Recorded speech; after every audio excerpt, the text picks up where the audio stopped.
We must remember that what we are doing today is going to determine the future of India 20 years, 10 years down the road. And I don't see it a matter of pride that half our market could possibly become a part of the e-commerce network 10 years from now. It's a matter of concern. Bharat का e commerce market अगले 10 साल में बाजार का आधा हिस्सा हो सकता है।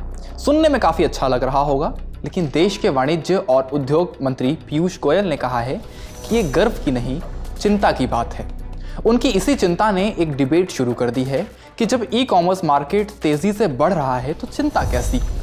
दरअसल उनका इशारा ई कॉमर्स कंपनियों की प्राइस पॉलिसी की तरफ है। वो इसे प्रेडेटरी प्राइसिंग मानते हैं और छोटे दुकानदारों के लिए खतरे की तरह देखते हैं। प्रेडेटरी प्राइसिंग क्या है ये हम आपको बताएंगे, लेकिन दूसरी तरफ ई कॉमर्स कंपनियां कहती हैं कि प्राइसिंग पर तो हमारा कंट्रोल ही नहीं है, वो तो दुकानदार ही तय करते हैं। इन दो दलीलों के बीच एक तीसरा सवाल है कि सरकार की भूमिका इसमें क्या होनी चाहिए। इंडिया टुडे मैगजीन में छपी हमारे साथी एमजी अरुण की इस रिपोर्ट के जरिए विस्तार से समझेंगे कि आखिर बढ़ते ई कॉमर्स मार्केट की वजह से सरकार के माथे पर चिंता की लकीरें क्यों दिखने लगी हैं। नमस्ते, मेरा नाम धनंजय है और आप देख रहे हैं इंडिया टुडे हिंदी। पीयूष गोयल का बयान ऐसे समय में आया जब भारत में ई कॉमर्स के कारोबार में जबरदस्त तेजी देखी जा रही है। वित्त वर्ष 2022 में अनुमानित करीब 7 लाख करोड़ रुपए के इस बाजार के वित्त वर्ष 2026 तक करीब 12.5 लाख करोड़ रुपए पर पहुंचने की उम्मीद है। एक्सपर्ट्स का मानना है कि ये बढ़ोतरी कई कारणों से होगी, जैसे बढ़ता मिडिल क्लास, इंटरनेट और स्मार्टफोन की बढ़ती पहुंच और यूपीआई के जरिए बढ़ता भुगतान। इंडियन ई कॉमर्स मार्केट में फिलहाल ग्लोबल प्लेयर्स का दबदबा है, जैसे अमेजन और वॉलमार्ट, जिसने 2018 में फ्लिपकार्ट को खरीद लिया था। इसके साथ ही कुछ घरेलू कंपनियां भी हैं। लेकिन जिस मुख्य चिंता का जिक्र पीयूष गोयल ने किया वो प्राइसिंग की समस्या है, जिसे बिजनेस की भाषा में प्रेडेटरी प्राइसिंग कहा जाता है। इसका मतलब है कि वस्तुओं या सेवाओं का मूल्य इतना कम होना कि बाकी कंपनियां प्रतिस्पर्धा न कर सकें और बाजार छोड़ने के लिए मजबूर हो जाएं। कई बार ई कॉमर्स कंपनियां रिटेल प्राइस की तुलना में भारी भरकम डिस्काउंट ऑफर करती हैं, जिससे ऑनलाइन बिक्री अच्छी खासी बढ़ रही है।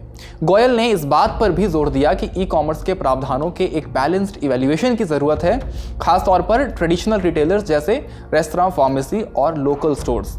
उन्होंने कहा, मैं ई कॉमर्स को भगाना नहीं चाहता, उनको यहाँ रहना है। ई कॉमर्स के साथ टेक्नोलॉजी भी आती है जो सुविधा में मददगार है, लेकिन करीब 10 करोड़ छोटे दुकानदार हैं जिनकी जीविका और परिवार का भरण पोषण उनके कारोबार पर ही निर्भर है।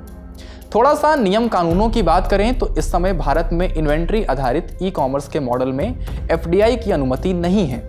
इस मॉडल में ई कॉमर्स फर्म को उपभोक्ताओं को सीधे सेवा और सामान बेचने और रखने की इजाज़त है।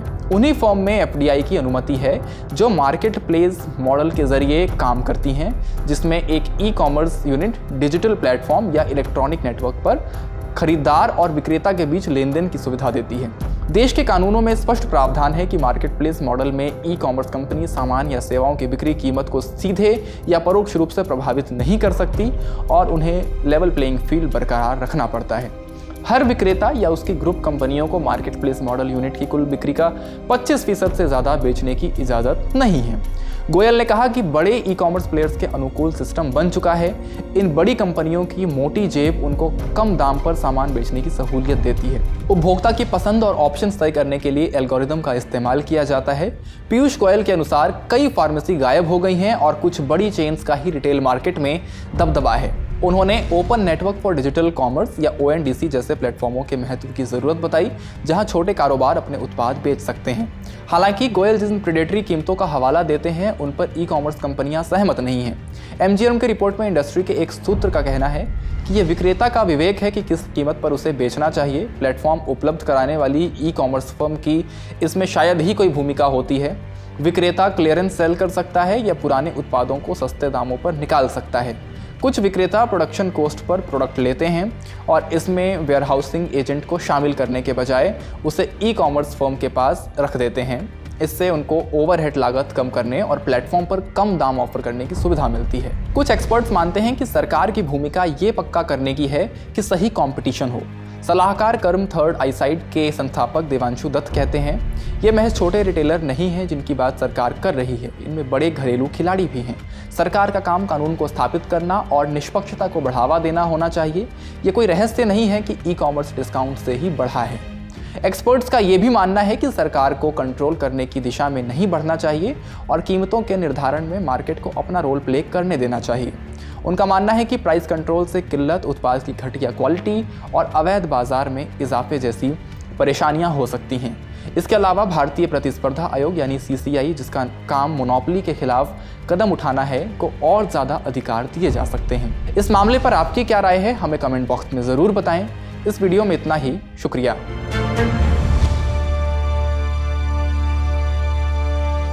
इसी तरह की तसल्ली से भरी हुई एक्सक्लूसिव रिपोर्ट्स देखने के लिए सब्सक्राइब करें इंडिया टुडे हिंदी का YouTube चैनल और बेल आइकन जरूर प्रेस करें ताकि वीडियो अपलोड होते ही आपको खबर हो जाए।